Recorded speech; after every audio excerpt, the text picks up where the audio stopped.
Cortisol baixo.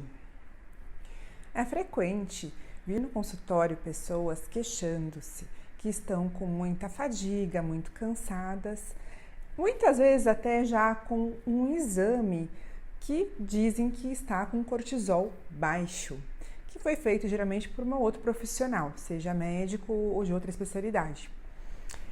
E essa questão tem causado muita confusão, porque a gente tem que entender o que quer dizer um cortisol baixo no exame e quando isso realmente representa uma doença e quando que a gente vai fazer então um tratamento e quais são as causas disso. A principal causa quando a gente vê um exame com cortisol baixo no sangue provavelmente é uma avaliação inadequada, foi feito o exame de uma forma inadequada, esse exame foi feito no horário errado, por exemplo. E pode ter sido também, pode ter ocorrido algum fator de interferência com esse exame. Por exemplo, a pessoa tomou alguma medicação que pode ter alterado o valor desse exame. É possível que isso aconteça também. O que acontece? Quando a gente vê um exame isoladamente mais baixo do que o valor de referência, isso não significa que a pessoa tem deficiência de cortisol. Porque a deficiência de cortisol verdadeira, que não é causada por um fator externo, ela é muito rara. A principal causa de cortisol baixo no sangue atualmente é o uso inadequado ou excessivo, seja por indicação ou não médica, do corticoide e a suspensão abrupta desse uso. Quando a gente utiliza um corticoide, que ele é parecido com o cortisol, ele tem uma ação semelhante ao cortisol natural, que é um hormônio essencial. A gente precisa do cortisol, ele é um hormônio necessário para regular diversas funções do organismo, inclusive a nossa resposta ao estresse.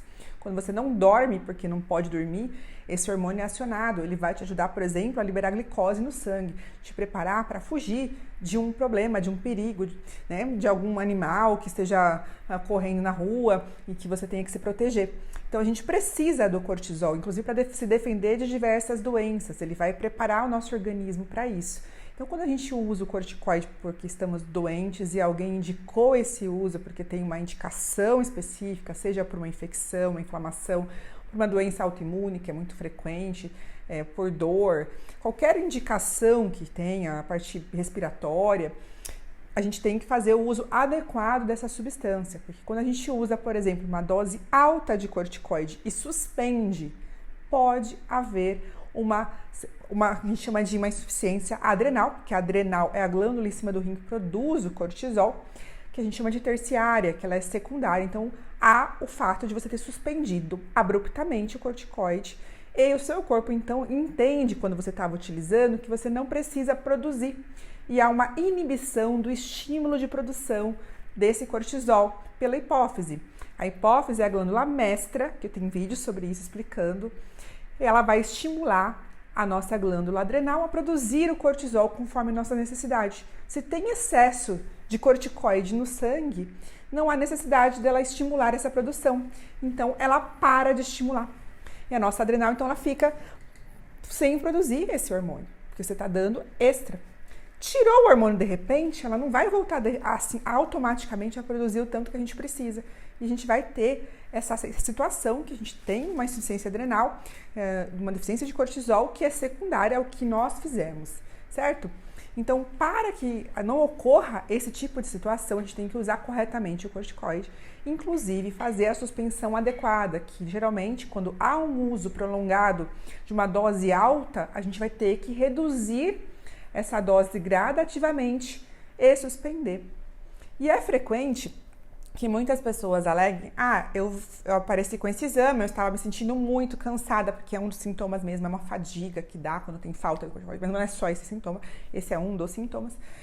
Esse sintoma é inespecífico, então a gente pode ter cansaço por diversos fatores, e alguém me deu o corticoide falando que eu tinha falta de corticoide e eu me senti melhor. E você vai se sentir melhor mesmo, porque um efeito imediato do corticoide é se sentir mais disposto mesmo, por causa dos mecanismos de ação dele, dá um bem-estar. Porém, no longo prazo, o uso de corticoide inadequado, principalmente em doses acima do necessário, eles vão causar efeitos colaterais, que são os efeitos do excesso do cortisol.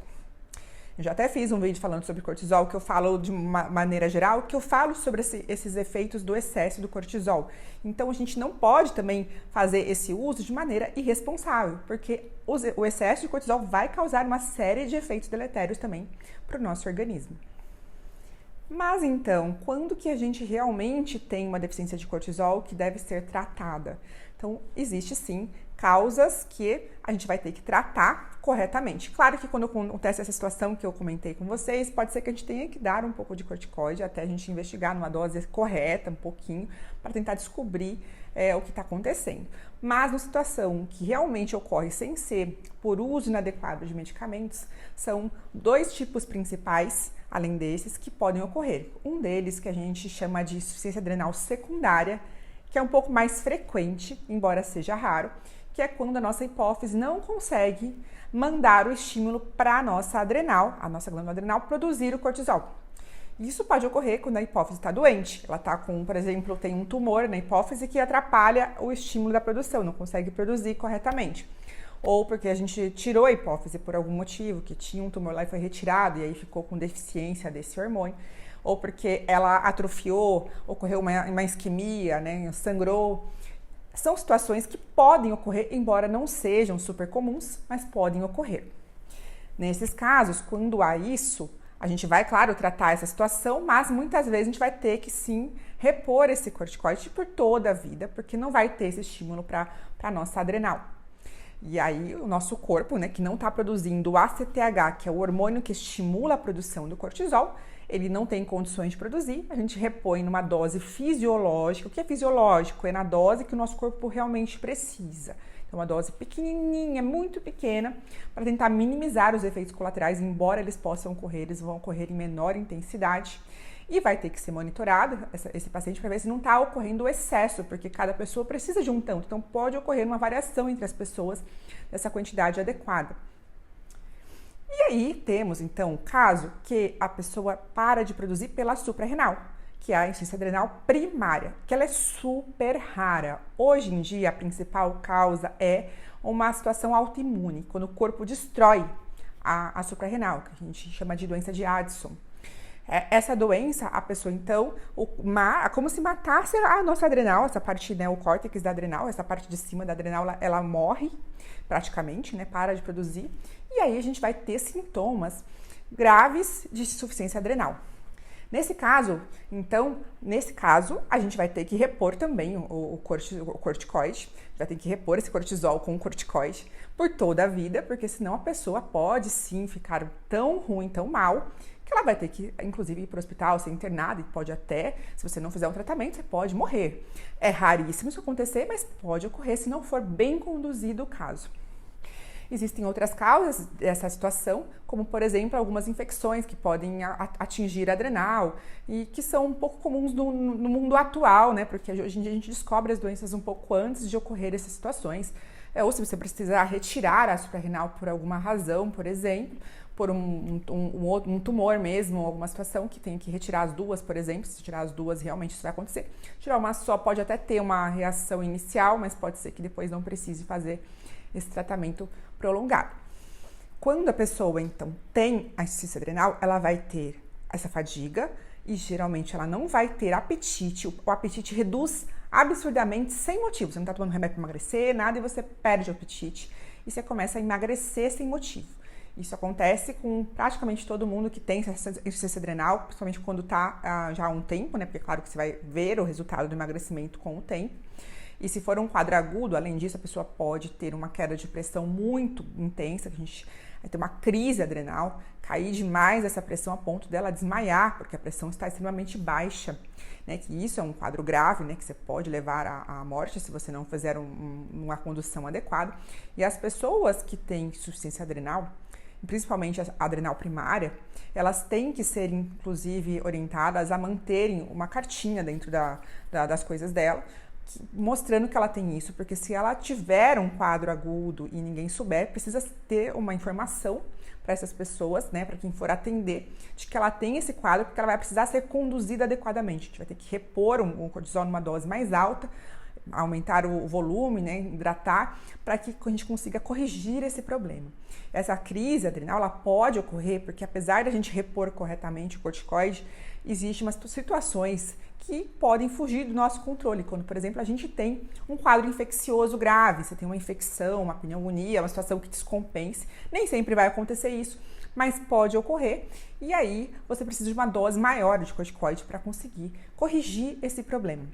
No caso da insuficiência adrenal primária, não vai ter deficiência apenas de corticoide. Você vai ter também deficiência dos mineralocorticoides, que são substâncias necessárias para regular a nossa pressão do nosso corpo e a quantidade de volume de água e sal do nosso corpo. Nessa situação, a pessoa tem até uma avidez por sal, que a gente começa a sentir uma vontade de consumir coisa salgada, porque não está equilibrada essa regulação de quanto que o rim elimina de água e sal. E isso daí realmente precisa ser também tratado. A gente tem como repor esse mineralocorticoide com a fluocortisona para corrigir esse problema, e vamos monitorando também para ver se está correta essa quantidade que nós estamos repondo, se a pressão está correta, se o volume, né, a quantidade de água no corpo está correta, para que a gente consiga garantir a qualidade de vida do paciente. Um outro sintoma da insuficiência adrenal primária, que é quando a gente realmente não tem insuficiência adrenal, é o escurecimento da pele, porque há um estímulo também na produção dos pigmentos do nosso corpo, da melanina, porque da mesma forma que a gente estimula a produção do hormônio que estimula o cortisol, estimula a produção do hormônio que estimula a produção de melanina na pele. Então, é característico dessa situação que a pessoa fique com a pele escurecida nas dobras. Às vezes fica entre os dedos, no cotovelo, aqui no pescoço, fica tudo muito escuro. Muda a coloração da pele e isso faz a gente levantar a suspeita que seja essa síndrome, por exemplo. Náuseas, dor abdominal, esse mal-estar, vômitos, podem ocorrer também, entre outros sintomas, por isso que tem que ser realmente investigado caso haja essa suspeita. Mas como eu disse, é muito raro, e para que a gente confirme esse diagnóstico, não basta um exame de cortisol baixo, aleatório, tem que ter sido colhido corretamente. E quando ele não está tão baixo assim, a gente vai ter que confirmar o diagnóstico. Existem casos que a gente não tem certeza absoluta que é isso. Existem testes de estímulo que a gente faz, usa uma substância parecida com o estimulante da hipófise para ver se a adrenal responde a essa produção e começa a produzir o cortisol. E esse teste é difícil de fazer, então tem que ser indicado pelo especialista e pode nos ajudar no esclarecimento desse diagnóstico. E é isso, não usem corticoide de maneira inadequada, consultem sempre um especialista para evitar que vocês façam o uso de uma substância que pode ser danosa se não for usada corretamente. Até o próximo vídeo.